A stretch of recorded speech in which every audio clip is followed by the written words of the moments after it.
Sigue la polémica por el tema de las primarias en la provincia. El gobierno de la provincia decidió que no va a haber más aplazos y que esto será a partir del 2015. La nota más baja será el 4 en los grados superiores y regular en los inferiores. Recién algunos oyentes decían que en su época, creo que un oyente hablaba de los años 50, había suficiente e insuficiente, y hablaban de otras calificaciones por el estilo. Yo voy a conversar ahora con Luciana Vázquez, que es una periodista especializada en educación, autora de La educación de los que influyen y próxima autora de un libro que por ahora no vamos a revelar de qué se trata. Luciana, buenas tardes, ¿cómo va? Buenas tardes, Luis, buenas tardes a todos. ¿O podemos revelar todavía? No revelemos nada. No contemos nada. Bueno, okay. Está avanzando eso, ¿no? Sí, por supuesto. Bueno. ¿Cuál es tu mirada sobre esto? Estuvimos hablando largo y tendido en la primera hora. Me parece que pasado un poco las horas de primera reacción de alarma y de indignación, siempre hay que parar la pelota y pensar un poquito más allá. Yo estuve leyendo detenidamente la reglamentación, sus fundamentos, sus artículos, y hay algunas cosas interesantes para discutir, más allá de cómo nos escandalizamos porque un sistema de calificación varía. Los ingleses tienen una frase que dice que lo que no se mide no existe.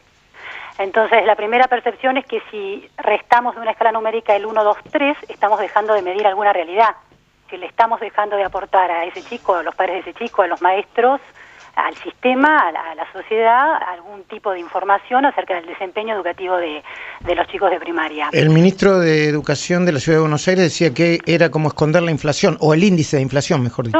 Yo no acuerdo con eso. Me parece que también el debate se da en un momento de puja preelectoral, política, claro. Y que es fácil subirse, es decir, es tan contundente la resta, 3 números en una escala del 1 al 10, bueno, decís, podemos decir facilismo, ocultamiento de información. A mí lo primero que me da es facilismo, sin analizarlo profundamente, ¿eh?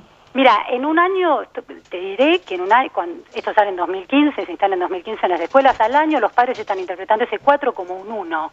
Si muy rápidamente uno vuelve a reacomoda los estándares.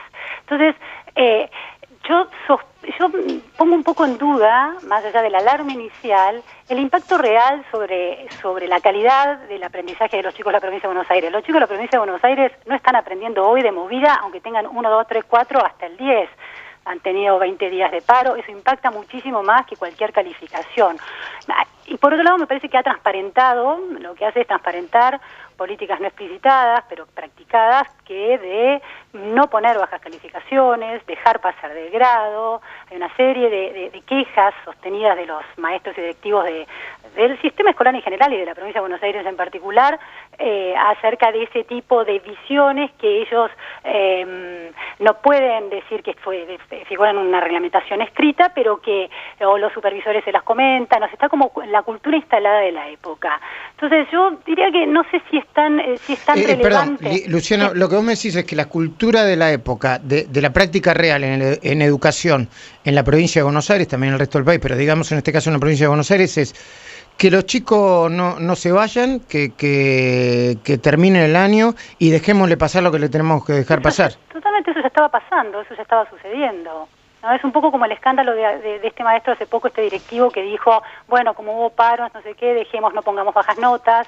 Era un sinceramiento enorme, cinismo también, pero en definitiva puesta de blanco sobre negro. Por eso yo no creo que sea tan dramático el cambio en términos de los efectos concretos que tiene.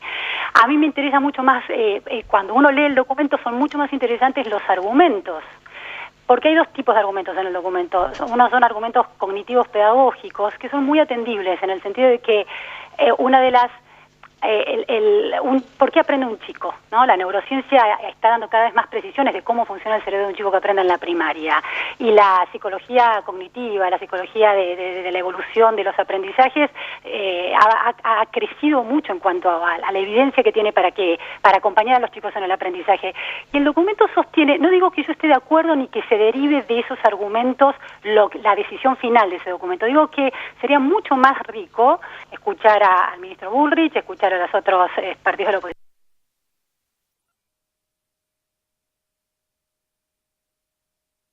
escuchar a los pedagogos, contarnos cómo funciona el cerebro de un chico, qué puede hacer el sistema escolar para acompañar a sus aprendizajes, cómo funciona, cómo es el impacto en cuanto a incentivos de aprendizaje cuando la mamá de un chico recibe un 1, que parece que no deja margen, y cuando recibe un 4, a lo mejor hay evidencia pedagógica, cognitiva, concreta, que cambia un poco el eje de la discusión. A ver, hablaban cuando, yo no sé si está explícito en el documento, pero en la argumentación política, entre comillas, decían que el 1, el 2 y el 3 tiende a estigmatizar.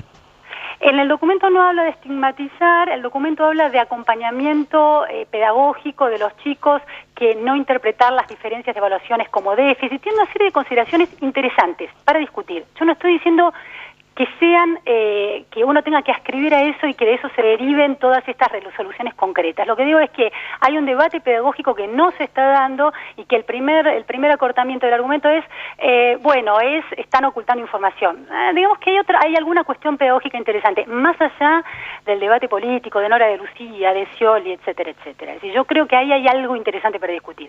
Y después está el hecho sí mucho más cuestionable de los argumentos, que es, la idea de una inclusión que no está unida a la calidad educativa. Es decir, el documento se basa en el marco legal que se ha construido en estos últimos 10 años y lo que refuerza es el derecho a la educación y la obligación del Estado de garantizarla.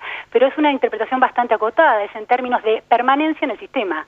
Entonces, la calidad... Discúlpame, Luciana, lo que están diciendo es bueno que suceda esto para que los chicos sigan yendo a los comedores escolares y para que no abandonen la escuela.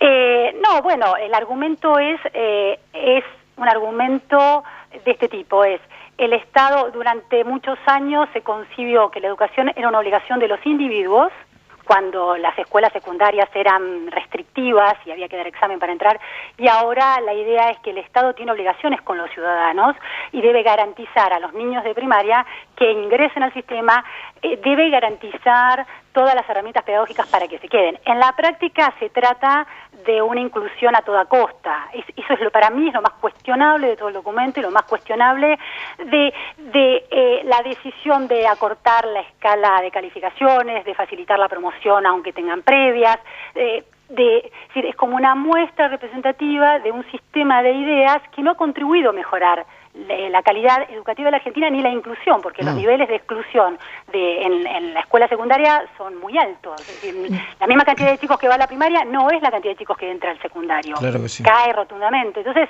que es un sistema ideológico y de creencias en torno a la inclusión como bandera de esas creencias que no ha sido efectiva en términos educativos. Luciana, y el documento refuerza mucho eso. Vos sabés que yo cada vez que entrevisto a personas hablando de pobreza, de salud y obviamente ahora también de educación, me encuentro con que siempre aparece en la Argentina y cada vez más uno de los temas más profundos, yo creo que es el tema de la República Argentina, que es la desigualdad. ¿Hay una educación para ricos y otra educación para pobres? Bueno, hay una vida para ricos y una vida para pobres, de manera que tu punto de partida cuando entraste a la escuela ya te dejó a favor, los ricos te sacaron 20 años de escolaridad en comparación con el chico que viene de un hogar pobre. Mira, uno de los mayores predictores para saber cómo te va a ir en la escuela es la educación de la madre. Y las madres... ¿Cómo es eso? Uno de los mayores predictores para saber cómo un chico lo ve en la escuela es el nivel educativo de la mamá, no del papá, de la mamá. ¿Y por qué? ¿Por qué el de uno sí y el otro no? Por el tipo de influencia, por el tipo de contacto, por el tipo más cercana, ¿no? familiar. Es decir, es una correlación positiva es muy alta la correlación entre esa variable y la performance de los chicos. Entonces, por supuesto que la Argentina tiene desigualdades sociales muy concretas. Ahora, la escuela no puede ser un corrector de todas esas desigualdades. Hay sistemas varios que fallan. Falla un sistema de ayuda social que compense las posiciones de las distintas familias. Entonces, al que es muy pobre le permita subir un poquito, al que está... Es decir, equiparar un poco el punto de partida. Y la escuela después puede hacer un trabajo sobre eso. Pero la escuela no puede olvidar... Es decir, a los chicos pobres hay que exigirles tanto como a los chicos ricos. Vos sabés, Luciana, ¿no? Que nosotros estamos trabajando en la cornisa, en la televisión, toda una serie de desigualdades, entre comillas.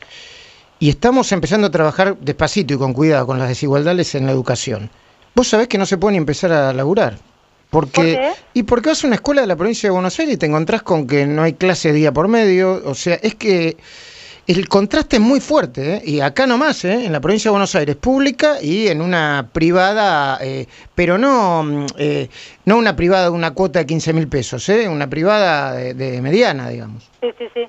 Mira, hay un estudio buenísimo de un investigador americano que se llama Carl Alexander, un estudio que un estudio longitudinal, siguió a un grupo de chicos durante muchísimos años, un grupo enorme de chicos, 2 millones de estudiantes de un sistema, de uno de los distritos educativos, creo que es Washington, más numerosos de Estados Unidos, y estudió cómo impactaban en los aprendizajes cuando los chicos estaban de vacaciones y cuando iban a la escuela. Es decir, cuando un chico está fuera de la escuela y su hogar no está bien surtido, entra al próximo ciclo escolar con un déficit, con un punto de partida más bajo que aquel chico que tuvo unas vacaciones en un hogar de la clase media más o menos baja, más o menos alta. Es decir, hay algo que los hogares aportan en tiempo de no escolaridad, es decir, que cuando un chico, pero que la escuela es un corrector de esas diferencias. Así que cuando un chico de clase baja, que tuvo unas vacaciones más empobrecidas y no pudo ir a los museos, no pudo viajar, no se compró tantos libros, no vio a sus padres leer, no había libros en casa, cuando entra a la escuela la brecha se reduce. Es decir, la escuela es un reductor de esas brechas. Entonces es muy interesante porque si uno equipara el efecto de las vacaciones con el efecto de los paros, no es lo mismo el paro en un hogar de clase media que el paro en un hogar de clase baja, que el chico quizás se quede en la villa solo, sin ningún tipo de estímulo. Un chico de la clase media tiene otro tipo de estímulos en su casa cuando hay paro docente. Muy bien. Luciana, me quedaría hablando con vos toda la tarde, muy interesante. Bueno. Un gusto para mí también. Igualmente, periodista especializada en educación, Luciana Vázquez es autora de La educación de los que influyen. Habitualmente escribe sus columnas sobre educación en La Nación y tiene muchísima, pero muchísima repercusión. 18 minutos pasaron desde las 3 de la tarde. Puedes comunicarte dejándonos un mensaje 4535-2011, también a través de Twitter, @Radio La Rada, @Majul Luis.